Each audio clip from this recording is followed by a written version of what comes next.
आज तपाईहरुको माझमा मैले हट स्पाइसी विंग्स को रेसिपी लिएर आएको छु। Okay guys, welcome back to my first mini vlog. मैले चाहिँ पहिलोचोटि बनाउँदै छु हट स्पाइसी विंग्स। मलाई स्पाइसी विंग्स धेरै खानु मन लागेकोले कुखुराको पखेटा खानु मन लागेकोले एक दुई दिन अगाडि नै मैले किनेर ल्याएर फ्रिजमा राखेको थिएँ। मैले चाहिँ कुखुराको पखेटालाई तातो पानीले भिजाएर चाहिँ एक दुई मिनेटको लागि भनेर चाहिँ बन्द गरेर राख्दै छु, किनकि फ्रिजमा राखेको थिएँ, आइस भएको थियो नि त, त्यसलाई पगाल्नुलाई। आफ्नो आफ्नो तरिका हुन्छ स्पाइसी विंग्स बनाउने। मैले चाहिँ मेरै तरिकाले बनाएर राखेको छु। अनि त्यसपछि मैले कुखुराको पखेटालाई चाहिँ यति मजाले धोएँ तपाईहरुले देख्न सक्नुहुन्छ। अब पाला आयो खुट्टाको पखेटालाई काट्ने। मैले चाहिँ पसलबाट किन्दाखेरि नै कुखुराको पखेटा नकाटिकन लिएर आएको थिएँ, किनकि म घरमा आफै काट्छु भनेर। मलाई जस्तै तपाईहरु को लाग्छ कुखुराको पखेटा काट्न, मासु काट्न। म चाहिँ कस्तो छु भने नजानेको कुराहरु चाहिँ नसिकिन छोड्दिन। तपाईहरु को हुनुहुन्छ म जस्तो। ल कुरा गर्दा गर्दै मैले चाहिँ राम्रोसँगले मसला छिर्ने गरी चाहिँ कुखुराको पखेटा काटिसकेको छु। मैले चाहिँ यसमा नुन, बेसार, मिट मसला हाले अनि धुलो खोर्सानी पनि।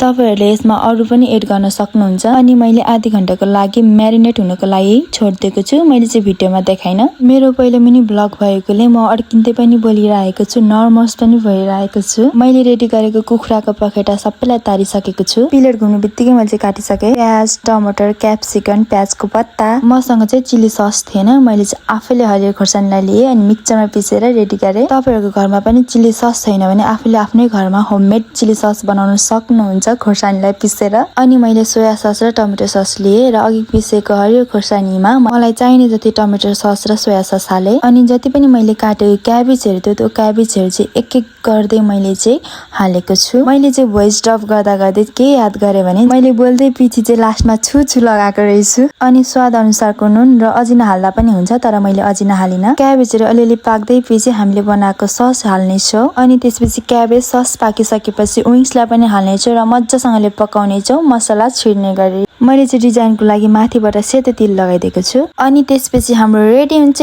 Spicy wings. ल हेर्दै खाउ लाग्दो भइसकेको छ स्पाइसी विंग्स। मैले बनाए जस्तै गरेर तपाईहरुले पनि घरमा बनाएर खान सक्नुहुन्छ। Don't forget subscribe my channel.